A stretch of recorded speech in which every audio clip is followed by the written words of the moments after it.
Terima kasih Anda masih bersama kami. Saudara, polisi Polres Ponorogo Minggu dini hari membubarkan balap liar. Selain menyita puluhan motor tanpa surat, petugas juga mendapati senjata tajam jenis celurit.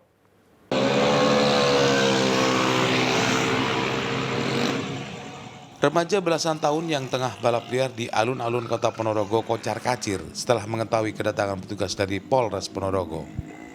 Selain membubarkan balap liar, petugas juga menyita puluhan motor yang tidak dilengkapi dengan STNK. Salah satu remaja yang tidak bisa menunjukkan surat kendaraan bermotor berdalih menggunakan motor milik orang lain. Tak hanya itu, polisi juga mendapati seorang remaja yang membawa senjata tajam. Guna pemeriksaan, remaja itu pun dibawa ke kantor reskrim. Polisi menggelar razia balap liar yang sudah meresahkan masyarakat. Selain mengganggu keamanan, juga berbahaya bagi pengguna lalu lintas.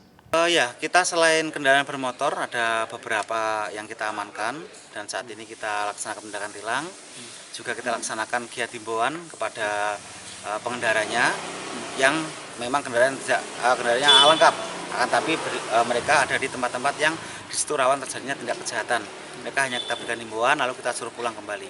Akan tetapi untuk kendaraan-kendaraan yang memang kita temukan di situ tidak spektek ataupun kita curigai akan terjadinya aksi balap liar, langsung kita amankan dan kita laksanakan tindakan tilang dan kendaraan kita masukkan ke gudang Satlantas nantinya.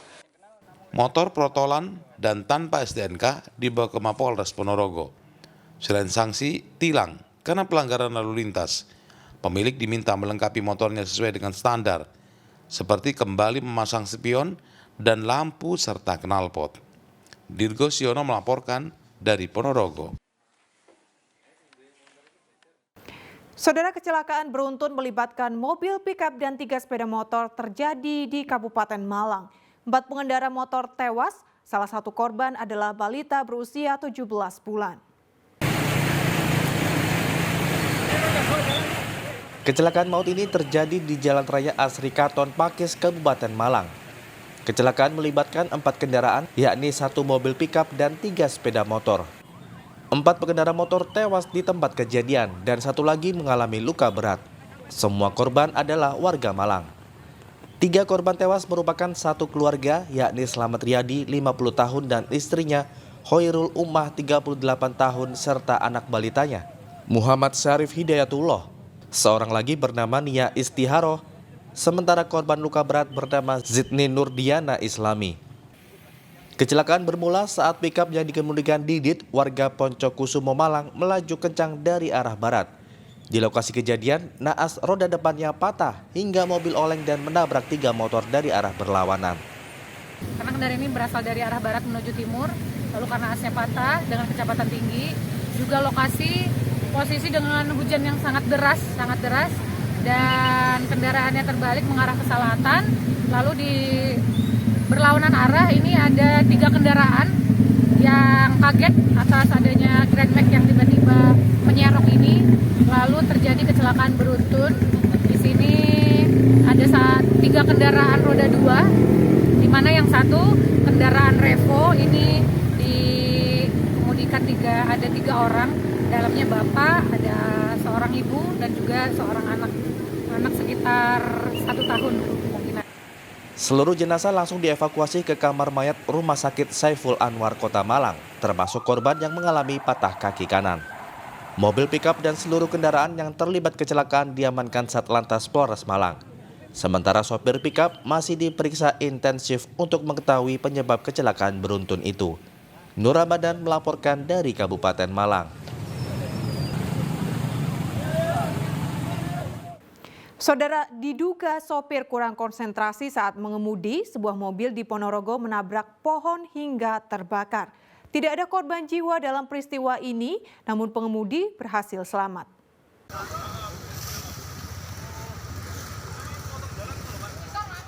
Mengetahui mobil terbakar, warga berusaha memadamkannya dengan menyiramkan air menggunakan ember. Beruntung api segera bisa dipadamkan dan tidak sampai menghanguskan seluruh badan mobil. Meski api padam, namun bodi depan ringsek hingga tak berbentuk. Pengemudi berhasil selamat sehingga peristiwa ini tidak sampai menimbulkan korban jiwa. Kecelakaan ini terjadi di Jalan Raya Madiun menuju Ponorogo, tepatnya di Desa Babadan, Kabupaten Ponorogo. Mobil yang dikendarai IP 17 tahun awalnya melaju dari arah Madiun menuju Ponorogo. Diduga sopir kehilangan konsentrasi saat menyetir, mobil melaju ke kiri dan menabrak pohon jati dan terbakar. Madiun Ponorogo.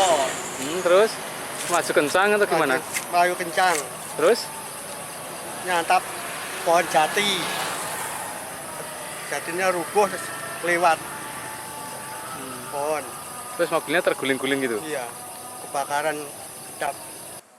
Kasus ini kini dalam penanganan unit Laka Lantas Polres Ponorogo. Dirgo Suyono melaporkan dari Madiun. Saudara, diduga alami korsleting listrik, minibus terbakar saat parkir di tepi jalan raya di Banyuwangi. Tak ada korban jiwa namun warga panik karena api membumbung tinggi hingga membakar kabel saluran listrik. Api berkobar membakar minibus yang berada di tepi Jalan Raya Seraten, Kecamatan Celuring, Banyuwangi, Minggu siang. Besarnya api membuat pengendara takut, apalagi beberapa kali terdengar suara letupan dari mobil. Api yang membumbung juga sempat membakar kabel listrik bertegangan tinggi yang ada di tepi jalan raya. Warga sekitar berupaya memadamkan api dengan pasir, namun sia-sia. Api tetap membara dan menghanguskan seluruh bodi mobil. Petugas damkar akhirnya tiba di lokasi dan berhasil memadamkan api. Diduga kebakaran akibat korsleting pada komponen kelistrikan mobil. Sebelumnya pemilik memarkir mobilnya untuk membeli makanan. Saat kembali api tiba-tiba muncul hingga pemilik panik meninggalkan mobilnya. Sampai Minggu sore pemilik mobil tak diketahui keberadaannya dan belum melaporkan kejadian ini ke kepolisian. Yang bersangkutan yang bawa mobil itu seorang laki-laki yang marung ke sini, makanlah.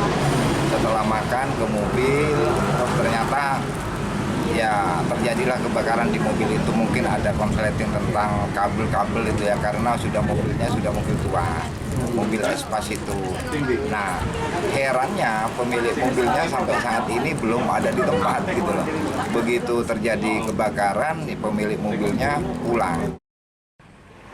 Kini bangkai kendaraan yang terbakar masih berada di tepi Jalan Raya Seraten. Taufik Ferdiansa melaporkan dari Banyuwangi.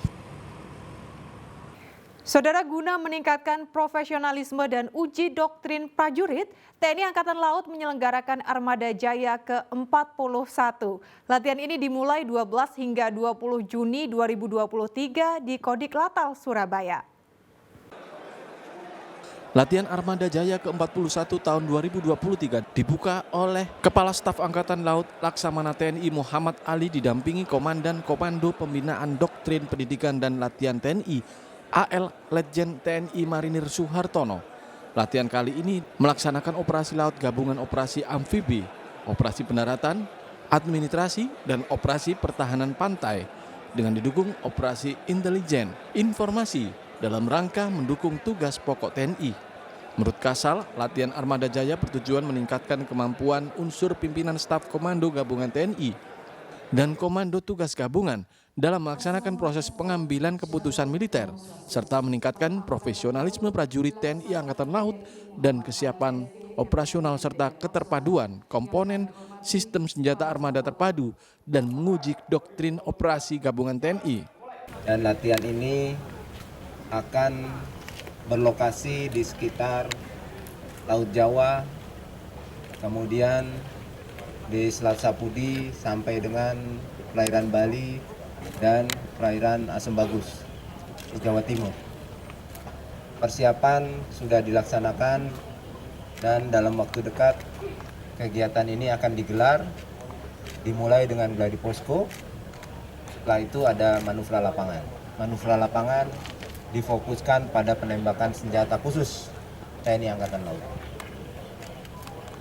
Yang terlibat tentu saja seluruh dari armada, dan nanti setelah Armada Jaya ini akan dilaksanakan pula latihan gabungan TNI tahun 2023 dan waktunya berdekatan. Setelah itu ada latihan PPRC TNI dan mungkin ada Latgabma, latihan gabungan bersama dengan negara-negara sahabat. Kegiatan manuver lapangan Armada Jaya ke-41 dimulai 23 Juni hingga 2 Juli 2023 berlangsung di 3 wilayah yaitu wilayah Barat, wilayah Tengah, dan wilayah Timur. Latihan Armada Jaya diikuti 1.916 personel dari Koarmada RI, Koarmada 1, Koarmada 2, Pus Hidrosal, Lantamal 4 Batam, Kolin Lamil, Pusburla, Koarmada 1, Pasmar 2, Pusko Paska, Lantamal 14 Sorong, Disinfoh Lahtal, dan Dispam Sanal. Sementara untuk kegiatan manuver lapangan diikuti oleh 5.900 personel. Slamet Riyadi melaporkan dari Surabaya. Kita ke informasi ringan, Saudara. Momen Idul Adha menjadi berkah bagi perajin tusuk sate berbahan bambu di Kabupaten Jombang. Perajin banjir pesanan hingga tidak bisa menyimpan stok produksi seperti hari biasa karena langsung dikirim ke pelanggan.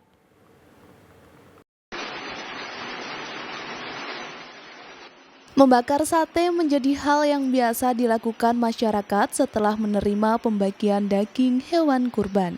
Hal itulah yang membuat kebutuhan tusuk sate meningkat. Hal itu berdampak langsung bagi perajin tusuk sate yang salah satunya ada di Desa Talun Kidul, Kecamatan Sumopito, Kabupaten Jombang.